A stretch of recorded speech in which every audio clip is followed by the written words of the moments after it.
اس طرح کی باتیں بیچ چرہوں میں آ کے نہیں کی جاتی، اس کے لیے ڈپلومیسی اختیار کی جاتی ہے، پیار محبت سے باتیں کی جاتی ہیں، کچھ لے اور کچھ دے کا طریقہ اپنایا جاتا ہے۔ اور یہی وہ کمی تھی جس کی وجہ سے عمران خان صاحب نے مار کھائی اور وہ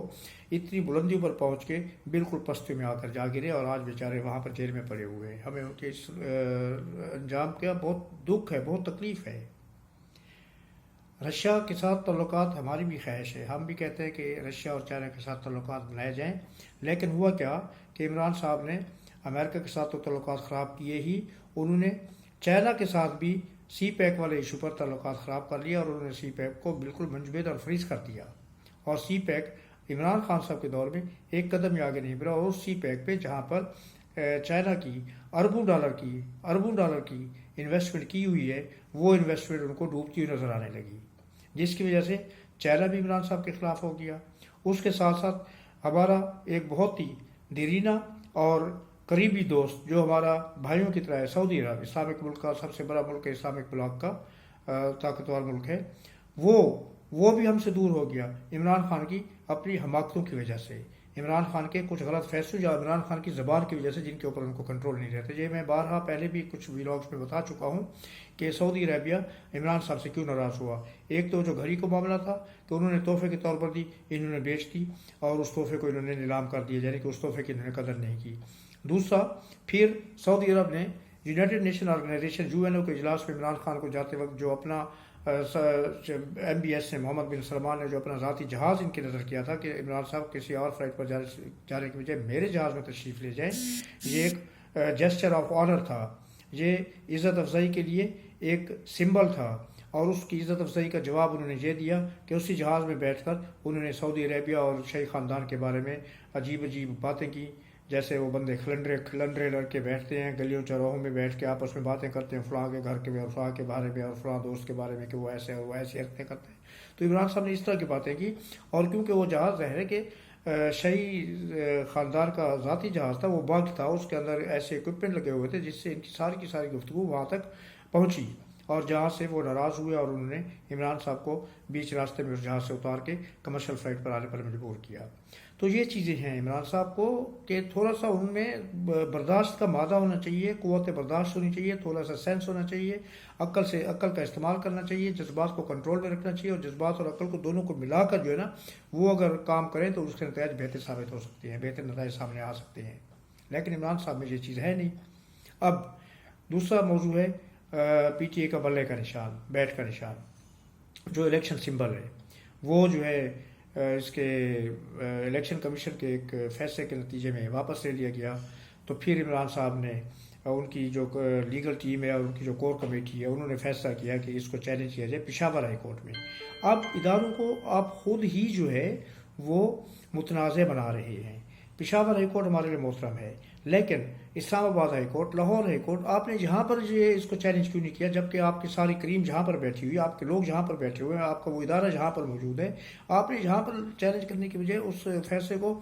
پشاور ہائی کورٹ میں کیوں جا کر فیصلہ کیا، چیلنج کیا؟ اس سے بظاہر لوگوں کے ذہنوں میں یہی تاثر آتا ہے کہ وہاں پر ان کے جو ہے نا وہ ان کی دال گلتی ہے، پشاور ہائی کورٹ میں انہوں نے مینیج کیا ہوا ہے اس کورٹ کو، اس جج صاحبان کو، اور اس وجہ سے یہ فیصلہ وہاں پر کرانا چاہ رہے ہیں، اور ہوا بھی ہوئی۔ انہوں نے آج یہ اپلیکیشن گئی، آج ہی انہوں نے سماعت مقرر کی، اور آج ہی انہوں نے فیصلہ دے دیا کہ جی بلے کا نشان عمران صاحب کی پارٹی سے کوئی نہیں چھین سکتا۔ تو پھر جب یہ اس طرح کی چیزیں ہوتی ہیں، 2 اور 2 4 جب دیکھا جاتا ہے تو لوگوں کے ذہنوں میں سوالات پیدا ہوتے ہیں، اور خاص طور پر ان کے جو مخالفین ہیں عمران صاحب کے، ان کے ذہنوں میں تو بہت سارے سوالات پیدا ہوتے ہیں، اور پھر وہ سوال جو ہے وہ بیچ گلیوں میں، چوراہوں پر، روڈز پر اور جلسوں میں اور گیدرنگز میں ان کے اوپر ڈسکشن کیا جاتا ہے، اور اس سے ملک اور قوم کا بیڑا غرق ہو کے رہ جاتا ہے۔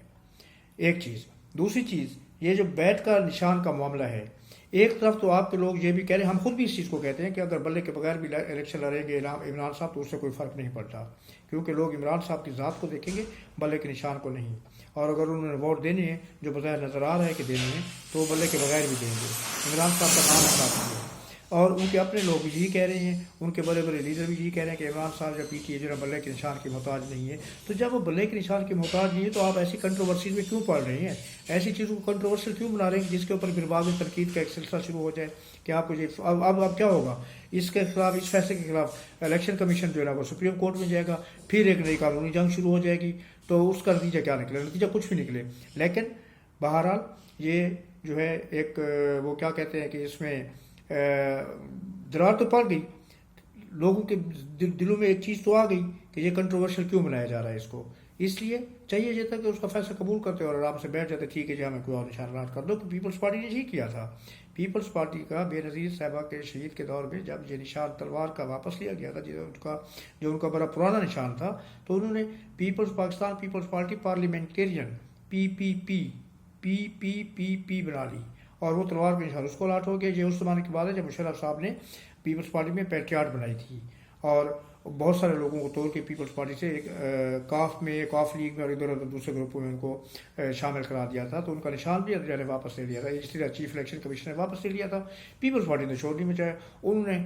PPP کے لیے تیر کا نشان مانگا اور ان کو نیا نشان مل گیا، اور آپ لوگوں نے دیکھا کہ تیر کے نشان پر بھی انہوں نے کامیابیاں حاصل کی۔ تو عمران صاحب کو بھی یہی چاہیے تھا کہ چیزوں کو کنٹروورشل نہ بنائیں، چیزوں کو جو ہے نا کام ڈاؤن کرنے کی کوشش کریں، چیزوں کو ٹھنڈک کی طرف جانے دیں، نہ کہ ہر وقت اس میں گرما گرمی پیدا کرنے کی کوشش کی جائے۔ خدا نہ خواستہ یہ گرما گرمی اور یہ جو خون کا ابال ہے، اور یہ خون کا ابال جو ہے جو عام لوگوں میں بھی آ رہے ہیں، یہ ملک و قوم کے لیے بہت خطرناک ثابت ہو سکتا ہے۔ اور آپ دیکھیں گے کہ چیزیں اسی طرح چلتی رہی تو کل پاکستان کا کیا اثر ہوگا، ہمیں اس وقت کا سوچ کے خوف آتا ہے۔ آپ لوگ بھی یقیناً یہ چیز سوچتے ہوں گے کہ کل کا اگر آپ نقشہ دیکھیں تو ہمیں ایک بھیانک تصویر نظر آتی ہے، جس کی وجہ سے ہم خوف محسوس کرتے ہیں اپنے لیے، اپنے بچوں کے لیے، اپنے آنے والے نسلوں کے لیے، اور اپنے ملک کی سلامتی کے لیے ہمیں خوف محسوس ہوتا ہے کہ اس فضا میں پاکستان کا کیا بنے گا۔ یہ سوال میں آپ کے لیے چھوڑ کے جا رہا ہوں، اس کل تک کے لیے اجازت دیجیے، انشاءاللہ بہت جلد ایک نئے ولاگ کے ساتھ حاضر خدمت ہوگا۔ اللہ پاک آپ کو اپنے حفظ و امان میں رکھے، اللہ پاک آپ کو حامی و ناصر ہو۔ اللہ حافظ، السلام علیکم اور شکریہ۔